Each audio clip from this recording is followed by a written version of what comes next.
Vous êtes une voleuse. La voix de Jacques Lefebvre, 50 ans, milliardaire implacable dans l'immobilier, tonne comme un coup de tonnerre au milieu du salon. Il pointe un doigt accusateur vers Amina, 38 ans, la servante originaire du Sénégal, dont les mains tremblent plient légèrement en tenant un plateau d'argent. Ses épaules voûtées sous l'uniforme impeccable trahissent une fatigue accumulée, mais elle redresse la tête, les yeux noirs brillants d'une dignité muette. Jacques, large d'épaules dans son costume sur mesure, frappe du poing sur la table basse, faisant teinter les verres de cristal devant les 20 invités, parents et amis de l'élite parisienne, qui retiennent leur souffle. Cette montre de famille, héritage de ma grand-mère, a disparu de mon bureau hier soir, et vous étiez la seule à y avoir accès, avec vos allées et venues incessantes. Jacques pivote sur ses talons, son regard bleu acier balayant l'assemblée, comme pour rallier des alliés. Une matriarche aux cheveux blancs, tante de Jacques, murmure assez fort pour être entendue. On ne peut jamais faire confiance à ces immigrés. Un ricanement étouffé fuse d'un coin, amplifiant l'humiliation. Amina serre les lèvres, ses doigts se crispant sur le plateau jusqu'à ce que les jointures blanchissent. Un geste récurrent qui trahit sa retenue intérieure. Elle ne crie pas, ne supplie pas. Au lieu de cela, elle pose le plateau avec une précision chirurgicale, évitant tout bruit superflu qui pourrait alimenter le chaos. Jacques avance d'un pas, sa poitrine se gonflant d'une rage contenue.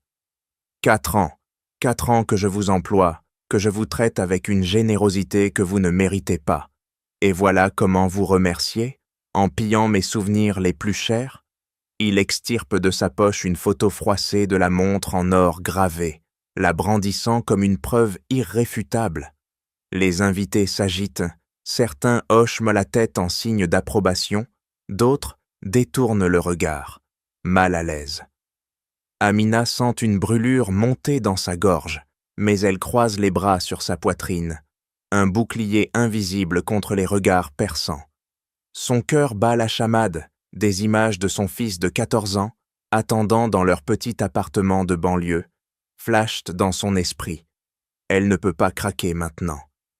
Sortez d'ici immédiatement. Considérez-vous licencié et priez pour que je n'appelle pas la police. Jacques crache les mots, son visage rougissant sous la barbe impeccablement taillée. Il fait un geste ample du bras, comme pour balayer une poussière insignifiante. Amina inclina légèrement la tête, non en soumission, mais en un adieu silencieux. Ses pas mesurés vers la sortie résonnent comme un défi muet, chaque foulée martelant le sol marbré avec une fermeté qui fait vaciller l'assurance de Jacques. Mais il se raidit, refusant de céder, tandis que les murmures des invités gonflent en un chœur de jugement hâtif.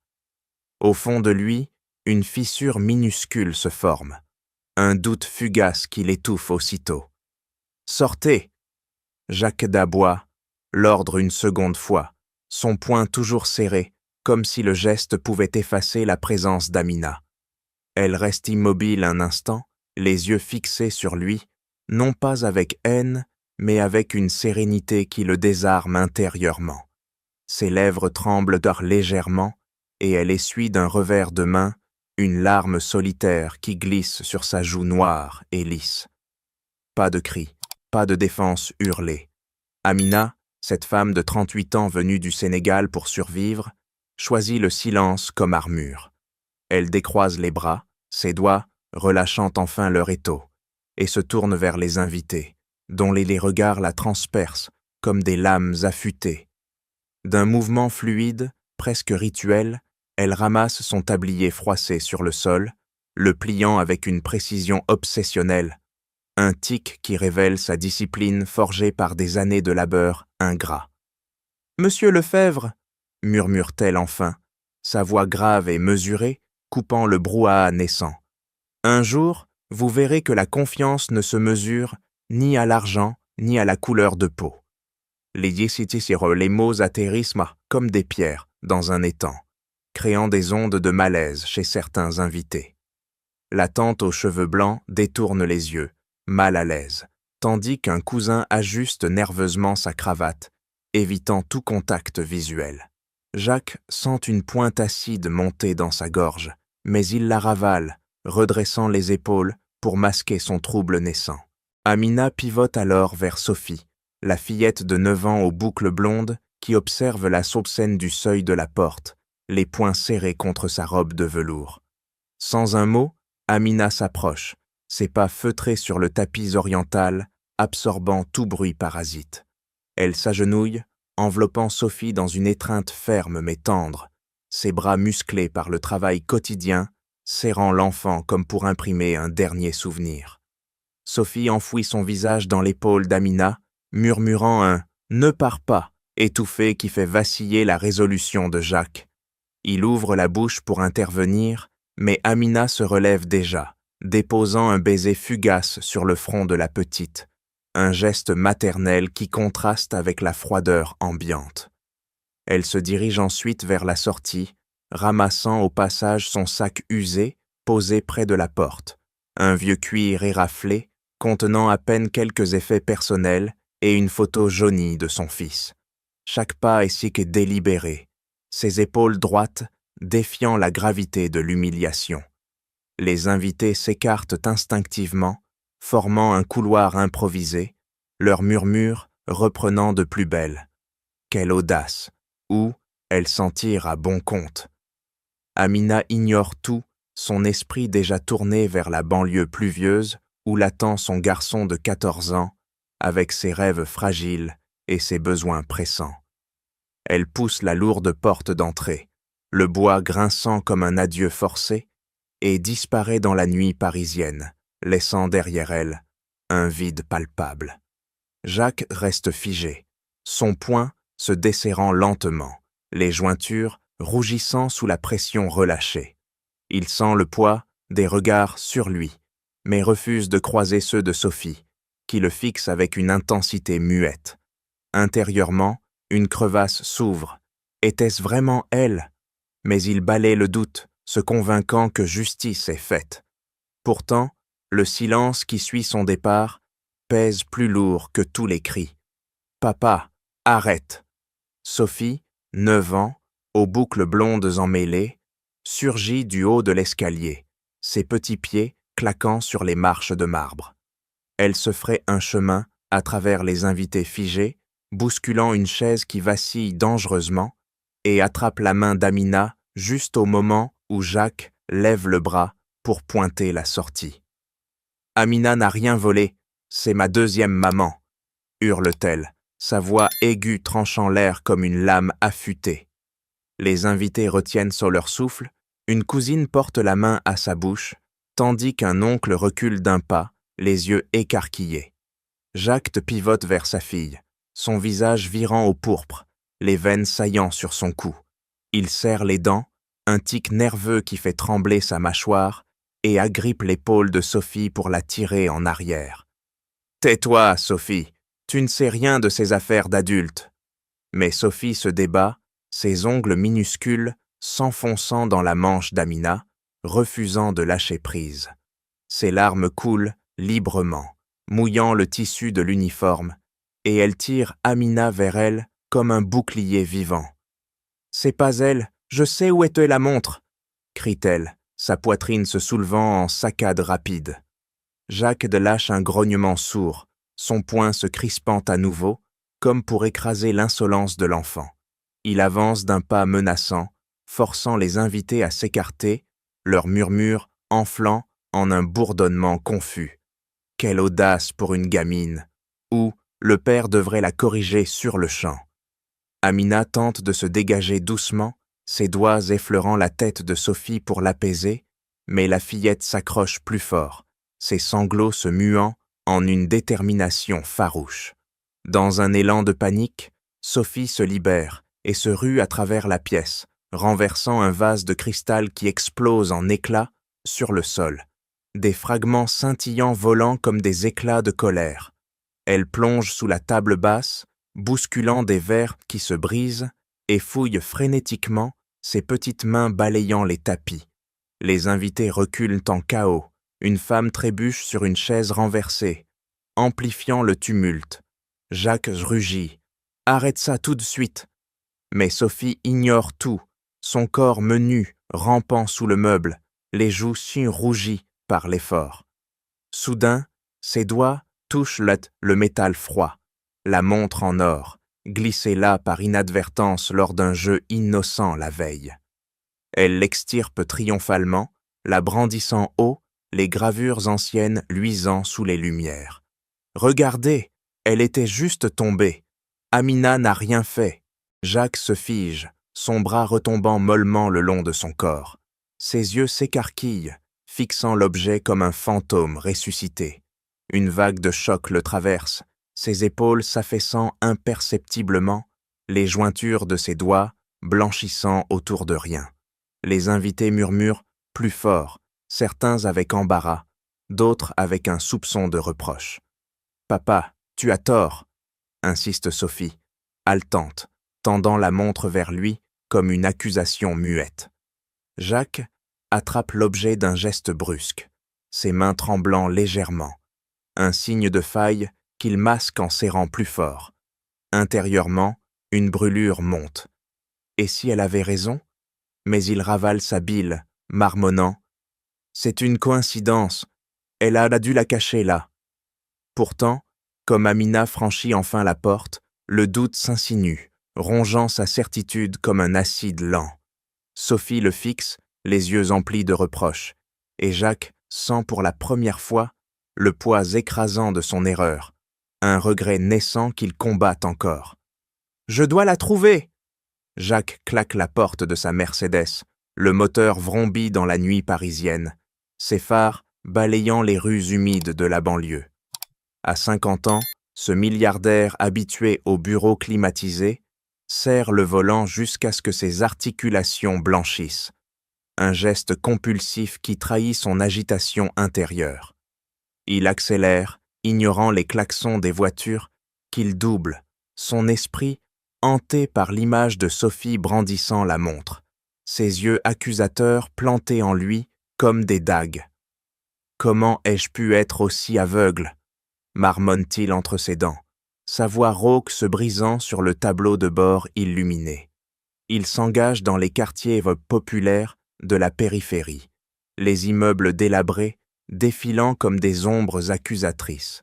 Jacques pile devant un immeuble grisâtre, sort en trombe et frappe à une porte au rez-de-chaussée. Une voisine sénégalaise, robe wax colorée, nouée à la taille, ouvre prudemment les yeux méfiants.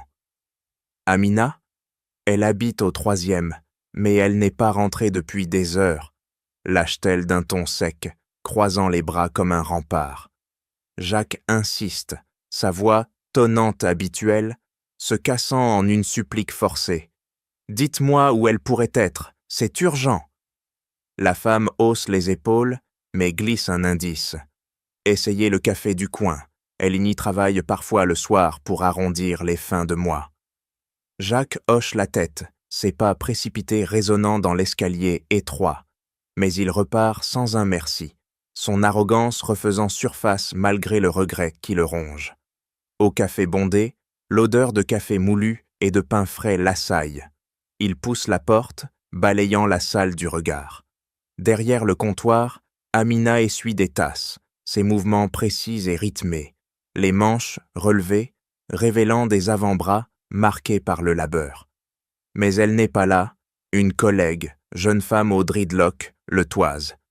Amina, elle a fini son shift, mais elle envoie toujours de l'argent au Sénégal pour sa mère malade. Essayez chez elle ou demandez à son fils, Moussa. Jacques sent une pointe acérée dans la poitrine. Il n'avait jamais songé à ces détails, à cette vie parallèle faite de sacrifices. Il repart, son costume froissé par la sueur, et grimpe les étages de l'immeuble. À la porte d'Amina, il frappe avec insistance. Un adolescent de 14 ans ouvre, grand et maigre, les yeux sombres, hérité de sa mère. « Moussa, c'est ça? Je cherche votre mère », dit Jacques d'une voix essoufflée, tendant une main que le garçon ignore. Moussa croise les bras, un geste miroir de sa mère, et rétorque « Pourquoi? Pour l'accuser encore? Elle est sommet sortie chercher du travail après ce que vous lui avez fait. » Jacques vacille, ses épaules s'affaissant pour la première fois, comme si le poids de ses mots le frappait enfin. J'ai commis une erreur. Dites-moi où elle est. » Moussa hésite, puis lâche. « Au marché nocturne, elle aide une amie à vendre des tissus, mais si vous lui faites du mal encore... » Jacques hoche la tête, repartant en courant, son souffle court trahissant une vulnérabilité inédite. Sur le marché animé, sous les lumières sans clignotantes, il la repère enfin. Amina plie des étoffes africaines, ses mains agiles, triant les couleurs vives. Il s'approche, haletant, et murmure « Amina, attendez !» Elle se retourne, les yeux durcis, mais il persiste, son regard implorant trahissant le regret qui le dévore. À travers cette quête, Jacques confronte la réalité brute. Une mère seule, envoyant chaque euro au pays pour soigner sa famille. Un fils brillant mais privé d'opportunités. Il se remémore le chaos causé par Sophie, la montre retrouvée comme un reproche vivant, et sans son monde privilégié, craquelé. Ce n'est plus une simple erreur, c'est une révélation qui le pousse à réparer, coûte que coûte. Allez les enfants, écoutez bien. Amina, 38 ans, frappe dans ses mains pour capter l'attention du petit groupe d'enfants immigrés, assis en cercle sur le tapis usé de son salon exigu en banlieue parisienne. Ses paumes claquent avec une énergie ferme, les ongles courts et nets témoignant d'une hygiène impeccable malgré la précarité. À ses côtés, son fils Moussa, 14 ans, grand et efflanqué dans un sweat trop large, ajuste ses lunettes pour mieux suivre la leçon. Amina s'assoit dans tailleur, sa robe wax froissée par la journée de travail, et sort un vieux livre illustré, un recueil de contes sénégalais qu'elle feuillette avec une précision rituelle, ses doigts effleurant les pages comme pour invoquer des esprits protecteurs. Dans mon village au Sénégal, il y avait un lion qui apprenait à partager sa force, commence-t-elle, sa voix grave et rythmée captivant les petits visages attentifs. Un garçon de dos 10 ans, yeux écarquillés, se penche en avant. Une fillette timide serre un crayon entre ses dents, imitant le geste d'Amina qui corrige une prononciation française hésitante. Elle ici l'interrompt sur le récit pour guider « Répétez après moi, le lion partage sa force », avec l'accent sur « force ». Les enfants ânonnent, leur rire fusant quand l'un d'eux bute sur le mot, et Amina corrige doucement, ses mains modélisant les sons comme une sculptrice. Pas de pitié larmoyante. Elle insuffle de la résilience, ses épaules droites défiant la fatigue qui alourdit ses paupières. Moussa observe, un sourire discret aux lèvres, et passe un cahier à une voisine. « Maman, tu as oublié le thé. » Amina hoche la tête, verse le breuvage fumant dans des tasses ébréchées, ses mouvements fluides masquant la douleur lancinante dans son dos. Séquelles d'années à porter des plateaux lourds. Elle boit une gorgée, le liquide chaud apaisant sa gorge irritée par les heures au café, où elle sert des expressos à des clients indifférents.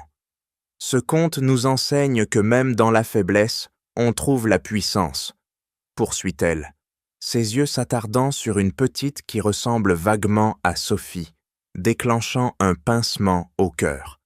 Elle serre les lèvres, un tic discret pour refouler le souvenir de l'étreinte d'adieu, et continue, transformant la peine en fuel pour la leçon. Plus tard, seule avec Moussa dans la cuisine minuscule, elle épluche des légumes d'un geste mécanique, le couteau tranchant net comme sa détermination. « Maman, pourquoi tu aides tout le monde après ce qui t'est arrivé ?» demande Moussa, lavant la vaisselle avec une efficacité adolescente. Amina pose le couteau, ses doigts yang tremblant légèrement sur le plan de travail collant, et répond « Parce que la vie ne s'arrête pas aux injustices, mon fils. J'ai protégé Sophie en couvrant sa bêtise avec cette montre, un secret que je gardais pour ne pas la blesser. Et maintenant, Je protège ces enfants pour qu'ils grandissent fort.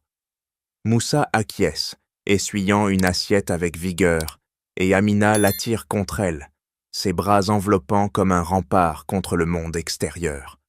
Elle reprend son labeur, pliant du linge propre, avec une précision militaire, chaque pli chassant un doute. Intérieurement, une flamme brûle, pas de vengeance, mais une force intérieure qui la pousse à enseigner, à soutenir. Les rires des enfants résonnent encore dans sa tête, un baume sur la plaie ouverte par l'accusation. Amina se redresse, les épaules fermes, prête à affronter la nuit, une guerrière silencieuse dans un monde qui l'a bannie, mais qu'elle refuse de laisser la briser. « Pardonnez-moi » Jacques Pédi s'agenouille sur le seuil de l'appartement d'Amina, ses genoux heurtant le sol carrelé avec un bruit sourd, son costume impeccable se froissant contre la poussière accumulée. À 50 ans, ce titan de l'immobilier ploie le dos, les mains jointes en une supplique inhabituelle, les veines saillantes sur ses tempes, trahissant un effort colossal pour ravaler son orgueil. Amina, debout dans l'encadrement de la porte, croise les bras sur sa poitrine, un geste défensif qui raidit ses épaules fatiguées. Ses yeux, noirs et perçants, scrutent Jacques sans ciller, tandis que Moussa se tient en retrait, les poings serrés le long du corps, prêt à intervenir. « Je vous ai accusé à tort, Amina. Sophie, ma fille a tout révélé avec cette montre. J'ai été aveugle, guidé par mes préjugés. » articule Jacques, sa voix se brisant sur les derniers mots, comme si chaque syllabe lui arrachait un lambeau d'arrogance. Il baisse la tête, les cheveux poivres, et celles tombant sur son front, et ajoute « J'ai vu votre monde ici, vos sacrifices pour Moussa, pour votre mère au Sénégal. Je suis venu réparer. » Amina ne bouge pas, ses lèvres pincées, formant une ligne fine, mais elle fait un pas de côté, laissant entrer la lumière froide du couloir sur le visage contrit de Jacques. Moussa murmure « Maman, ferme la porte », mais elle l'ignore, ses doigts tapotant rythmiquement sur son avant-bras. Un signe de réflexion profonde. « Relevez-vous, monsieur Lefebvre », dit-elle enfin, d'une voix ferme mais mesurée, tendant une main pour l'aider. Jacques accepte, ses paumes moites glissant contre les siennes calleuses, et il entre dans le salon exigu, où l'odeur de thé infusé persiste. « Votre pardon ne suffira pas », poursuit Amina, s'asseyant sur un fauteuil usé, les jambes croisées avec dignité. « Je reviens seulement si vous admettez publiquement votre erreur devant ces invités qui m'ont jugé. Et vous devez aider ma communauté, des cours de français, des aides pour les mères seules comme moi. » Jacques hoche la tête, ses yeux s'attardant sur une photo de famille accrochée au mur, où Amina sourit aux côtés de sa mère âgée. « J'accepte tout ce que vous demandez, » répond-il, sa voix gagnant en fermeté, comme si l'aveu libérait une chaîne invisible. À cet instant, le téléphone d'Amina vibre. C'est Sophie en appel vidéo, les joues de rougie, tenant une enveloppe jaunie. « Tante Amina, papa, j'ai trouvé ça en rangeant après le bazar que j'ai fait », s'exclame la fillette, agitant le papier devant la caméra. Amina plisse les yeux, reconnaissant l'écriture élégante mais fanée. « Ça ressemble à la main de l'ancien majordome de votre famille, monsieur. Une lettre ?» Jacques Tommy Chodaz attrape son propre téléphone pour zoomer, ses doigts tremblants sur l'écran. Sophie lit à voix haute « Cher maître, le secret de l'héritage a été menacé par des mains avides au sein même de la maison. » Les mots suspendus créent un silence électrique. Amina échange un regard avec Jacques, ses sourcils froncés indiquant une intuition affûtée. « Ça parle de vol, mais pas du mien, » murmure-t-elle, ses mains se crispant sur ses genoux. Jacques sent un frisson glacé remonter son échine. « Mon frère Philippe, il gère les finances. Et si ?» Sophie intervient. « Papa, on doit enquêter. Amina, reviens-nous aider. » Amina hésite, puis acquiesce. « D'accord, mais ensemble. Cette lettre ouvre une porte sur quelque chose de plus grand. » Jacques Pille se redresse, une alliance inattendue se formant, le regret se muant en résolution commune. Tu as perdu la tête. Philippe, 52 ans, frère aîné de Jacques et gestionnaire des finances familiales, surgit dans le bureau de la villa, claquant la porte avec une force qui fait vibrer les étagères chargées de dossiers. Grand et sec, costume gris anthracite tendu sur son torse maigre. Il pointe un index accusateur vers Jacques, les ongles manucurés, luisant sous la lampe de bureau. Ses lèvres minces se tordent en un rictus de mépris, un tic qui plisse ses yeux verts, calculateur. Jacques, assis derrière son imposant bureau en acajou, relève la tête d'un dossier ouvert, ses doigts se crispant sur un stylo qu'il fait tourner nerveusement, un geste machinal pour canaliser sa frustration naissante. Ramener cet immigré ici, après l'humiliation publique, aboie Philippe, avançant d'un pas raide, ses chaussures cirées claquant sur le parquet. Il arrache une feuille du bureau, la froissant dans son poing comme pour écraser une menace invisible. Tu invites Amina à revenir et maintenant tu parles d'enquête sur cette lettre ridicule. C'est de la folie. Jacques se lève d'un bond, son fauteuil roulant en arrière avec un grincement sec, et rétorque. C'est toi qui parles de folie? Cette lettre mentionne un héritage menacé. Et si c'était lié à nos finances? Philippe ricane, un son guttural qui ricoche sur les murs tapissés de livres anciens, et jette la boule de papier au sol, l'écrasant du talon comme un insecte nuisible. Amina, debout près de la fenêtre, observe la scène, les mains jointes devant elle, les jointures blanchies par la tension. Elle ne bouge pas, mais ses yeux suivent chaque geste de Philippe, notant la sueur perlant sur son front malgré la fraîcheur de la pièce. Sophie, perchée sur un tabouret, serre un coussin contre sa poitrine, ses petits doigts de jambes se balançant nerveusement, et intervient d'une voix tremblante. « Oncle Philippe, Amina est innocente, j'ai trouvé la montre moi-même. » Philippe pivote vers la fillette, son regard s'assombrissant, et siffle. « Toi et ton petit chaos dans le salon, un accident qui a failli tout révéler trop tôt. » Il se rapproche d'elle, sa main s'ouvrant comme pour la saisir, mais Jacques s'interpose, poitrine bombée. « Ne la touche pas !» Philippe recule, feignant un sourire forcé, mais ses doigts tambourinent sur sa cuisse, un signe d'impatience contenue. Les secrets de famille doivent n'y rester enfouis, Jacques. Pense à l'héritage de grand-mère, ces millions que je gère pour nous tous. Inviter cette femme ici, c'est inviter le danger. Amina avance d'un pas, sa voix coupe en l'air comme une lame. Des secrets, comme ceux que j'ai entendus par inadvertance, monsieur Philippe, lors de vos appels tardifs. Philippe blêmit, son poing se serrant jusqu'à trembler, et murmure assez bas pour que seuls Jacques et Amina entendent. Tu ne sais rien, mais si tu creuses, tu regretteras. Il tourne les talons, sortant en claquant la porte une seconde fois, laissant un silence lourd planer. Jacques expire bruyamment, ses épaules s'affaissant, et se tourne vers Amina. Il cache quelque chose.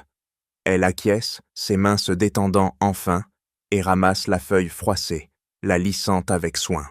Votre frère voit en moi une menace, et ce chaos de Sophie a peut-être dérangé ses plans. Sophie saute de son tabouret, les yeux brillants. On va le découvrir. Philippe, de l'autre côté de la porte close, écoute un instant, son souffle court trahissant une peur naissante, avant de s'éloigner, son ombre s'allongeant comme une menace imminente. « Regardez ça !» Jacques frappe du poing sur la pile de dossiers étalés sur la table de la bibliothèque, les papiers volant comme des feuilles shrub mortes. Amina, penchée sur un ordinateur portable, clique frénétiquement sur une icône d'email, ses doigts d'être volant sur le clavier avec une précision acérée. Voici un message de Philippe à un comptable inconnu. Transférez les fonds discrètement, évitez les traces, lit-elle à voix haute, sa voix grave soulignant chaque mot comme une accusation. Jacques arrache l'écran des mains d'Amina, ses yeux plissés scrutant les lignes, les veines de son front saillant sous l'effort. Sophie, agenouillée par terre avec un tas de vieilles factures, brandit une feuille, jaunie. « Papa, cette facture est fausse. Regarde la date. Elle correspond à la lettre qu'on a trouvée après mon bazar dans le salon. » Ils avancent en trio synchronisé. Jacques fouille les archives familiales, ses mains tremblantes en extirpant des boîtes poussiéreuses d'un placard caché. Amina croise référence les numéros de compte, notant des incohérences qu'on me donne sur un bloc-notes, ses lèvres pincées trahissant une concentration féroce. Sophie, avec son énergie enfantine, relie les points. « Rappelez-vous, oncle Philippe a dit que mon chaos avait failli tout révéler. Et si la montre était un appât pour accuser Amina ?» Jacques hoche la tête, jetant un dossier au sol avec un bruit mat, et compose un numéro sur son téléphone. « Allô, Marie, l'ancienne gouvernante, venez immédiatement. » Marie arrive, une femme d'une 60aine d'années, aux cheveux grisonnants noués en chignon serré, entrant d'un pas hésitant. Amina l'accueille d'une poignée de main ferme, ses paumes calleuses contrastant avec celles manucurées de la visiteuse. « Racontez-nous les appels nocturnes de Philippe, » demande Jacques, se penchant en avant, son stylo cliquetant contre la table comme un métronome impatient. Marie s'assoit, ses doigts entrelacés jusqu'à blanchir. Il parlait de transfert et de couvrir les pertes. Une fois, il a mentionné un héritage détourné de votre grand-mère. Sophie saute sur ses pieds, renversant une pile de papier. C'est lui, il a manipulé les comptes pour voler l'argent. Amina calme la fillette d'une main sur l'épaule, mais ses yeux s'assombrissent. Et il a essayé de me faire porter le chapeau avec cette montre égarée. Philippe, alerté par un appel anonyme, surgit soudain dans la pièce, claquant la porte. Qu'est-ce que c'est que ce cirque? Il arrache une facture des mains de Sophie, la déchiquetant d'un geste vif, des confettis tombant comme une pluie accusatrice. « Vous inventez des complots pour me discréditer, » gronde-t-il, pointant Amina du doigt. « C'est elle qui ment, une immigrée qui fouille dans nos affaires. » Jacques bondit, interposant son corps massif. « Assez, les preuves s'accumulent contre toi. » Amina ramasse les morceaux déchirés, les reconstituant avec une patience méthodique. Ces emails prouvent des virements illégaux, et votre majordome l'a confirmé. Marie acquiesce, se levant pour partir, mais Philippe la saisit par le bras. « Tu restes muette, ou tu le regretteras. » La tension monte. Sophie glisse une clé USB dans l'ordinateur, révélant des captures d'écran d'emails effacés. « Regardez, oncle, vous avez tenté de rejeter la faute sur Amina une seconde fois, en falsifiant une entrée de journal. » accuse-t-elle, sa voix aiguë perçant le silence. Philippe pâlit, son poing se serrant jusqu'à trembler, et il sort en trombe, laissant une menace planer. Vous creusez votre propre tombe. Jacques expire, ses épaules se relâchant. Il manipule l'héritage depuis des années. Amina acquiesce, rangeant les dossiers d'un geste net. Continuons, les preuves finales sont proches.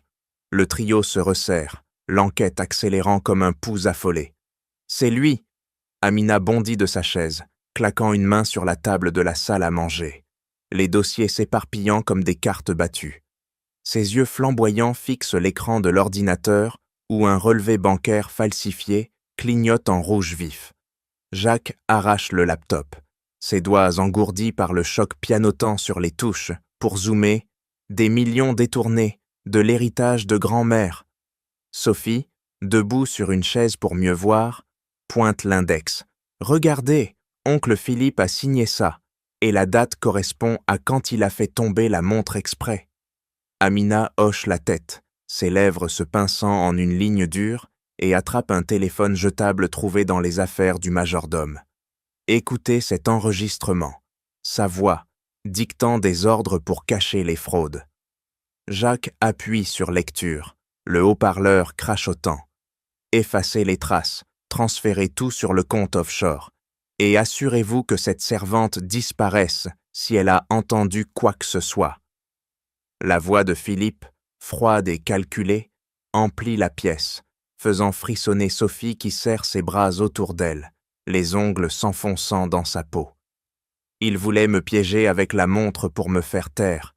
J'avais surpris son appel ce soir-là, en nettoyant, murmure Amina, ses poings se serrant jusqu'à trembler, les veines saillant sur ses avant-bras. Jacques frappe du pied, renversant une tasse vide qui roule au sol. Mon propre frère, volant l'héritage pour couvrir ses escroqueries en bourse. Il feuillette un ledger ancien, les pages craquant sous ses doigts impatients. Regardez ces entrées, des ventes fictives d'immeubles familiaux, des millions siphonnés vers des paradis fiscaux. Sophie saute à terre, attrapant un plan financier chiffonné. « Et ici, il a annoté, éliminé témoin, c'est Amina. Mon chaos avec la montre a tout fichu en l'air pour lui. » Amina acquiesce, ses épaules se raidissant comme pour absorber le coup. Il a orchestré la disparition de la montre pour m'accuser, me renvoyer avant que je ne parle.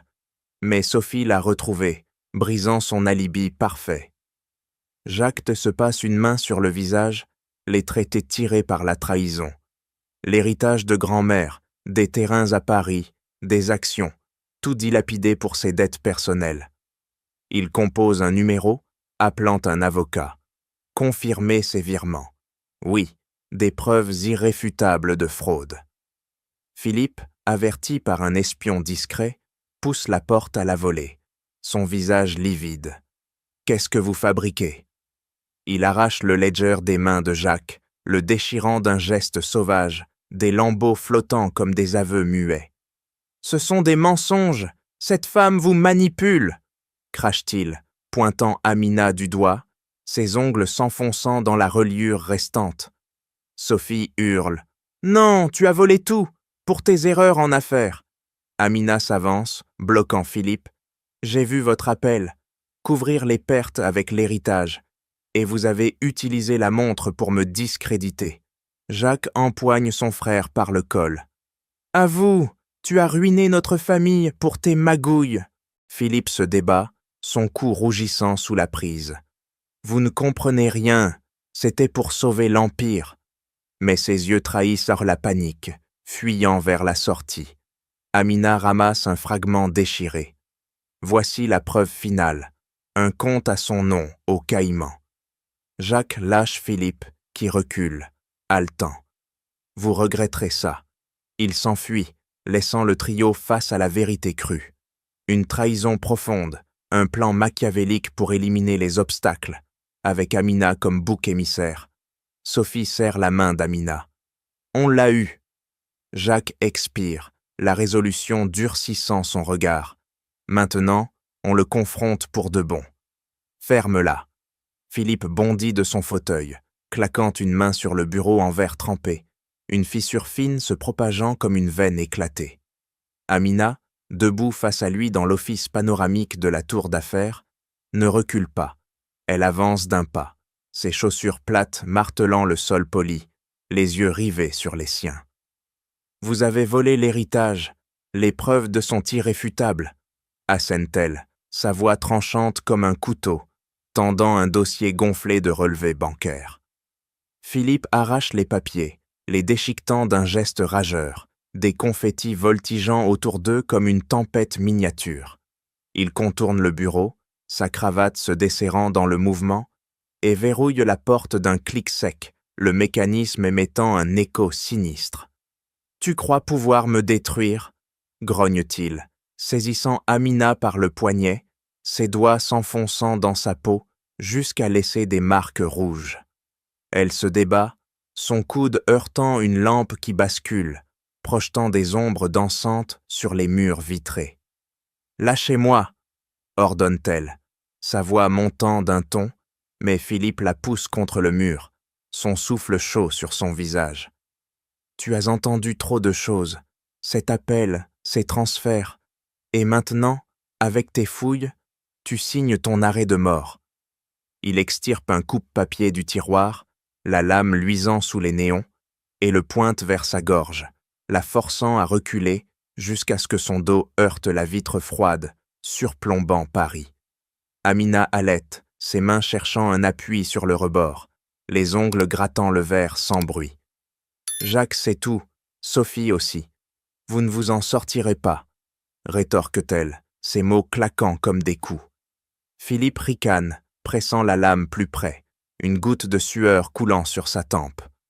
Eux, ils seront les prochains. Cet héritage m'appartient. J'ai couvert les pertes pour sauver l'Empire. Il tord son bras, forçant Amina à plier le genou, son corps se courbant sous la douleur, mais elle riposte d'un coup de pied, vif, heurtant son genou qui fléchit. Philippe trébuche, lâchant la lame qui cliquait au sol, mais il se relève en rugissant, la plaquant à nouveau. À cet instant, le téléphone d'Amina vibre dans sa poche. Elle l'extirpe d'une main libre, Sophie à l'écran. « Tante Amina, j'entends tout. Papa arrive !» hurle la fillette, sa voix déformée par la panique. Philippe arrache l'appareil, l'écrasant sous son talon d'un craquement net. Trop tard pour les appels au secours. Amina profite de la distraction, ramassant la lame tombée, et la pointe vers lui. « Reculez, ou je crie !» Philippe hésite, ses yeux fous balayant la pièce, le souffle court comme un animal acculé. Dehors, des pas résonnent dans le couloir. Jacques, tambourinant à la porte verrouillée, « Ouvre, Philippe !» Amina tient bon, la lame tremblant légèrement dans sa poing, son cœur cognant comme un tambour de guerre, la tension culminant en un affrontement primal. Philippe recule enfin, mais son regard promet une vengeance, la porte vibrant sous les coups, répétée. « Enfoncez-la !» Jacques martèle la porte verrouillée de l'office, son épaule s'écrasant contre le bois massif avec un bruit sourd, des échardes volant sous l'impact. Sophie, à ses côtés, frappe de ses petits poings, ses cris aigus perçants. « Amina, on arrive !» À l'intérieur, Amina esquive un coup de Philippe, sa main serrant toujours la lame du coupe-papier, la pointe tremblant vers sa gorge. Philippe se rue sur elle, mais Jacques force enfin la serrure d'un coup de pied décisif. La porte s'ouvre à la volée, heurtant Philippe qui vacille en arrière, son dos cognant le bureau.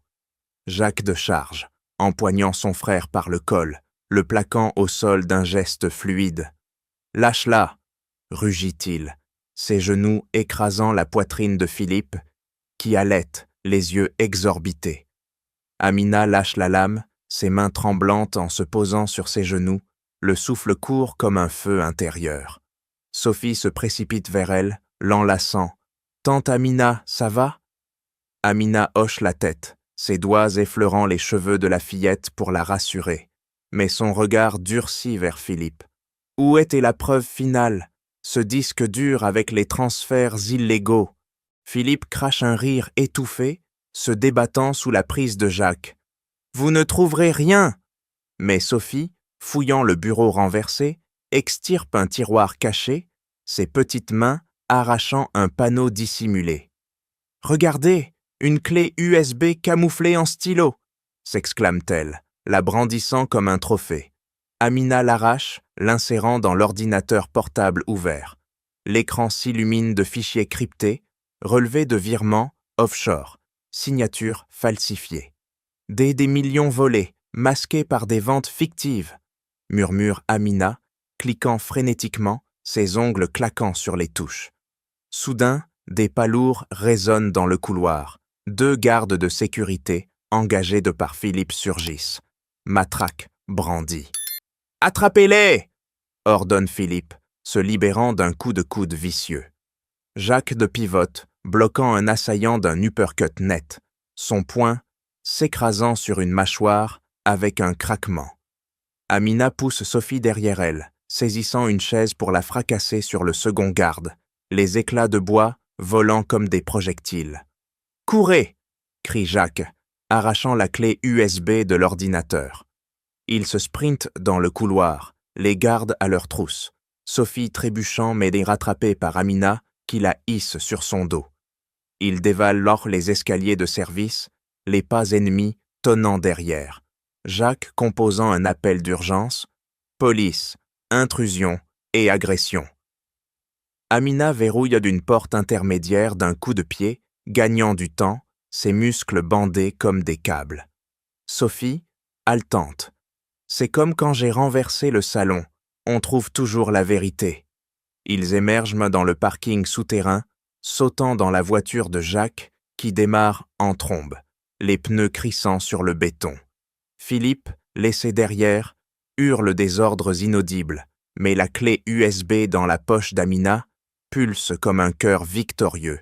La preuve ultime, reliant tout à l'action initiale de Sophie qui avait démasqué le piège de la montre. Traître! Jacques bondit au centre du salon de la villa du 8e arrondissement, claquant la clé USB sur la table basse comme un verdict final. Les invités, 20 figures de l'élite familiale, se figeant dans un silence électrique.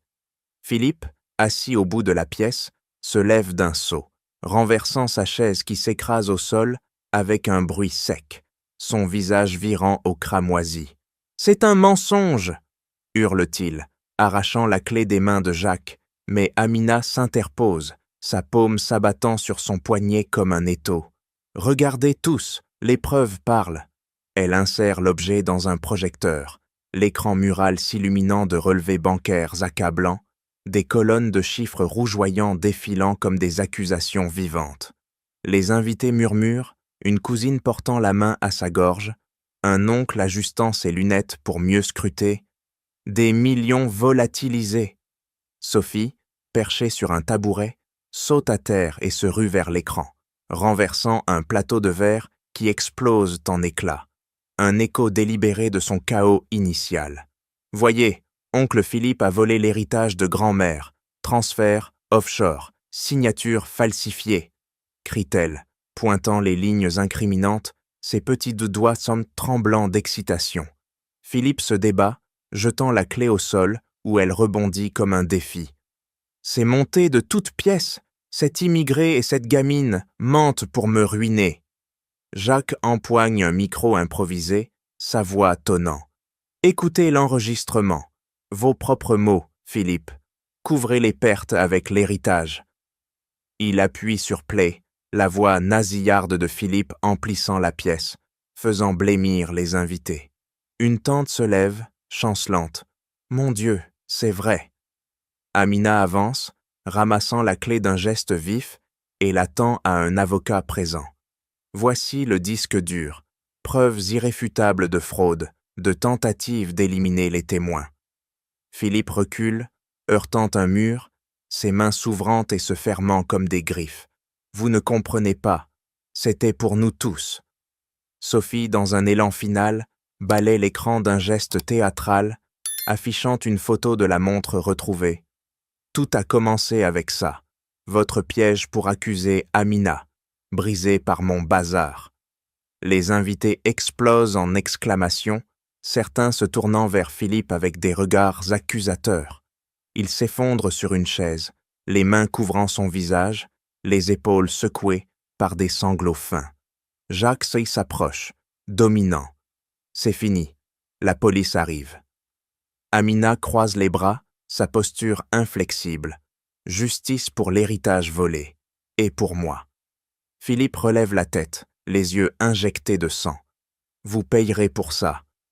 Mais les menottes claquent déjà, emmenées de par des agents surgissants, scellant sa chute totale. Le salon, autrefois serein, vibre d'une catharsis collective. Sophie sautant dans les bras d'Amina, victorieuse. « Arrêtez-le !»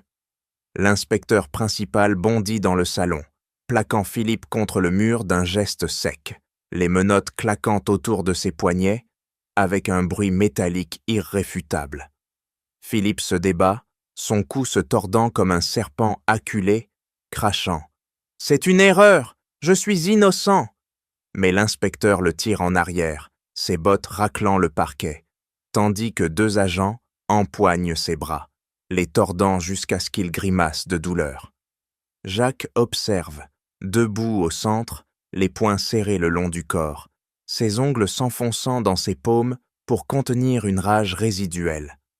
Amina croise les bras, son menton relevé en un défi muet, les yeux suivant chaque mouvement de l'arrestation, comme pour graver la scène. Vous avez détourné des millions, falsifié des documents, tenté d'éliminer des témoins, énonce l'inspecteur, lisant les charges d'une voix monotone, brandissant un mandat froissé. Philippe hurle. Preuve fabriquée. Cette femme et cette gamine ont tout inventé. Sophie, de percher sur les genoux d'Amina, pointe un doigt accusateur. Non, tes mensonges sont finis. La police a vu la clé USB. L'inspecteur acquiesce, sortant l'objet de sa poche, le balançant comme une pendule. Transferts illégaux confirmés. L'héritage de votre grand-mère, restitué intégralement. Jacques intervient, sa voix grondant. Les béterins, les actions, tout revient à la famille.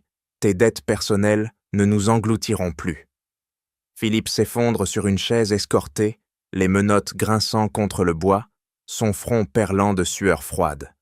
Vous regretterez, j'ai des alliés, menace-t-il, mais un agent le relève d'un geste brusque, le poussant vers la sortie. Amina s'avance, sa main effleurant l'épaule de Sophie pour la calmer. Justice est faite, plus de pièges, plus de fausses accusations. L'inspecteur range ses notes, claquant son carnet. Affaire close, fraude, tentative de meurtre sur témoin. Il passera des années derrière les barreaux.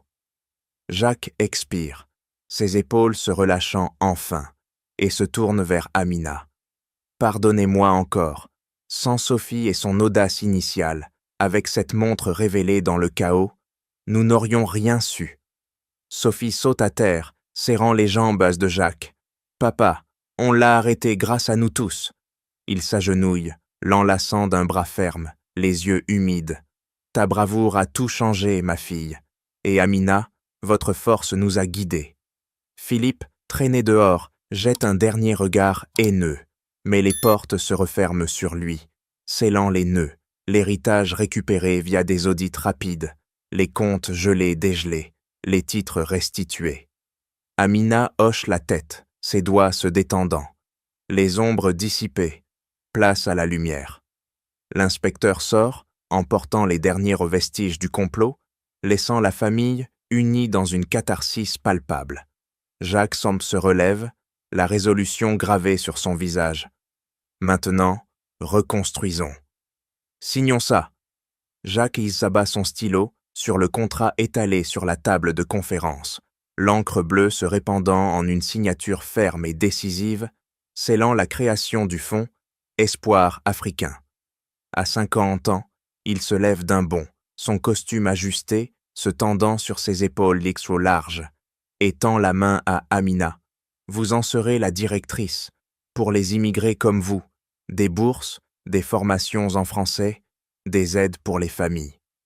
Amina accepte la poignée, ses doigts serrés avec une force contenue, les ongles courts effleurant sa peau. Pas seulement pour moi, pour tous ceux qui luttent en silence. Sophie, assise à côté, saute sur ses pieds, renversant un verre d'eau qui se répand en une flaque scintillante. Moi aussi je veux aider, apprendre à ces enfants comme Amina m'a appris. Jacques pivote vers les actionnaires assemblés, son poing frappant la table pour capter leur attention. Changement radical dans l'entreprise, salaires égaux, programmes pour les employés immigrés, crèches pour leurs enfants. Un cadre hésite, ajustant sa cravate d'un geste nerveux. Mais les coups, Jacques le coupe, sa voix tonnant. Les coups de l'injustice sont plus hauts. J'ai vu la vie d'Amina, 2 jobs pour soigner sa mère au Sénégal, élever Moussa seul. Plus jamais ça sous mon toit. Amina intervient, sortant un dossier de son sac. Voici le plan. Partenariat avec des associations africaines en France. Atelier culturel pour briser les barrières. Sophie attrape une feuille, la brandissant, et moi, j'organiserai des jeux pour les petits, comme quand j'ai tout renversé pour te sauver, Amina. Ils passent à l'action immédiate. Jacques compose un numéro, appelant des donateurs. Investissez dans ce fonds. 1 million de ma poche pour démarrer. Amina coordonne, ses mains volant sur un clavier portable, envoyant des invitations à des mères immigrées. « Venez, formez-vous, on reconstruit ensemble. » Sophie, avec Moussa à ses côtés, prépare des affiches, ses crayons grattant le papier avec vigueur. « Regarde, un dessin d'un lion sénégalais, comme tes contes, Amina. » Moussa acquiesce, pliant les flyers d'un geste précis. « Ma mère m'a appris la force. Maintenant, on la partage. » Jacques observe, une chaleur montant dans sa poitrine, ses doigts tambourinant sur son bras. Un signe de transformation intérieure. J'étais aveugle, préjugé, accusation hâtive. Ce fond répare, et plus, il change des vies. Amina hoche la tête, ses épaules se relâchant pour la première fois. Votre erreur devient espoir. Pour les enfants comme Sophie et Moussa, un monde sans mur. Sophie enlace Amina, Moussa, ajoignant l'étreinte. Famille élargie. Jacques s'approche, les enveloppant tous d'un bras. Et l'entreprise, politiques inclusives dès demain, promotion basée sur le mérite, pas l'origine. Les actionnaires approuvent, un à un, leur signature suivant celle de Jacques, le fonds prenant vie comme un phénix. Amina sourit enfin, ses yeux brillants, l'espoir naît des cendres. Goûtez ça. Jacques plonge une cuillère dans le mafé fumant, la portant à ses lèvres avec une hésitation comique, ses yeux plissés comme pour affronter un défi. Amina, debout près de la cuisinière de la villa du 8e arrondissement, remue la sauce d'un geste expert, ses hanches se balançant au rythme d'une mélodie sénégalaise qu'elle fredonne bas. Sophie, assise à table avec Moussa, applaudit. « Papa, c'est délicieux. Amina m'a appris la recette hier. » Jacques avale, ses traits s'adoucissant en une surprise authentique. Incroyable. Les épices dansent sur la langue. Il pose la cuillère, ses mains calleuses pour la première fois par des tâches de ménagère, et attire Sophie contre lui. « Ma fille, tu as transformé cette maison en foyer, avec ton courage initial, renversant tout pour défendre Amina. » Amina serre les assiettes, ses mouvements fluides distribuant des portions généreuses, les arômes de cacahuètes et d'épices emplissant l'air comme un baume apaisant. Moussa, à 14 ans, tend une fourchette à Jacques. « Essayez avec le riz. Maman dit que c'est le cœur du Sénégal. » Jacques accepte, mâchant pensivement, ses yeux s'attardant sur la photo de famille, recomposée accrochée au mur. Lui, Amina, Sophie et Moussa, souriant lors de l'inauguration du fonds. 6 mois déjà, le fonds aide des dizaines de familles, des cours de français, des emplois stables, murmure-t-il, sa voix grave résonnant d'une fierté neuve. Sophie bondit. « Et moi, j'enseigne aux enfants les contes africains, comme Amina me les racontait quand tu travaillais tard. » Amina s'assoit enfin, essuyant ses mains sur un torchon, les jointures rougies par la chaleur. « Votre transformation, Jacques, de l'accusateur à l'allié. » Sophie et Moussa jouent ensemble, apprenant mutuellement. Elle, les danses wolof, lui, les maths avancées. Moussa rit, poussant une assiette vers Sophie. « Et toi, tu m'as battu au foot hier. » Jacques observe, une chaleur montant dans sa poitrine, et se lève pour verser du vin. À notre famille, pas de sang, mais d'amour et de justice. Il trinque, les verres de tintant comme un serment. Sophie renversant une goutte qui tache la nappe, un clin d'œil à son chaos salvateur. « Les leçons sont claires, » dit Jacques, sa voix solennelle coupant le rire. « Ne jugez pas sur les apparences ou les origines. J'ai failli détruire une vie innocente par préjugés. Sophie nous a montré que le courage des enfants surpasse souvent celui des adultes. » Amina acquiesce, ses yeux brillants. La justice triomphe quand on écoute, quand on répare. Le fond en est la preuve vivante. Moussa ajoute « Et l'humanité l'emporte sur la richesse, comme maman l'enseigne. » Sophie conclut, serrant la main d'Amina. On est ensemble maintenant, pour toujours. Jacques embrasse le front de sa fille. Le groupe se resserre autour de la table, les ombres du passé dissipées par une lumière partagée.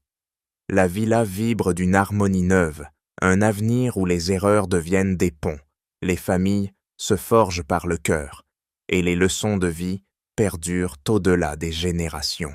Et ainsi se termine l'histoire de Jacques, Amina et la petite Sophie, une leçon vivante sur le pouvoir du courage enfantin, la force de la justice et l'importance de surmonter nos préjugés.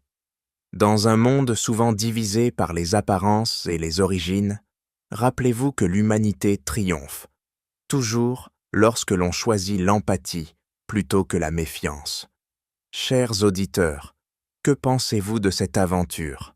Auriez-vous eu le même cran que Sophie pour défendre l'innocent? Partagez vos réflexions dans les commentaires ci-dessous. Vos histoires personnelles enrichissent nos récits communs. Merci infiniment d'avoir écouté jusqu'au bout. Votre fidélité nous touche profondément. À bientôt pour une nouvelle histoire émouvante qui vous fera vibrer. Prenez soin de vous.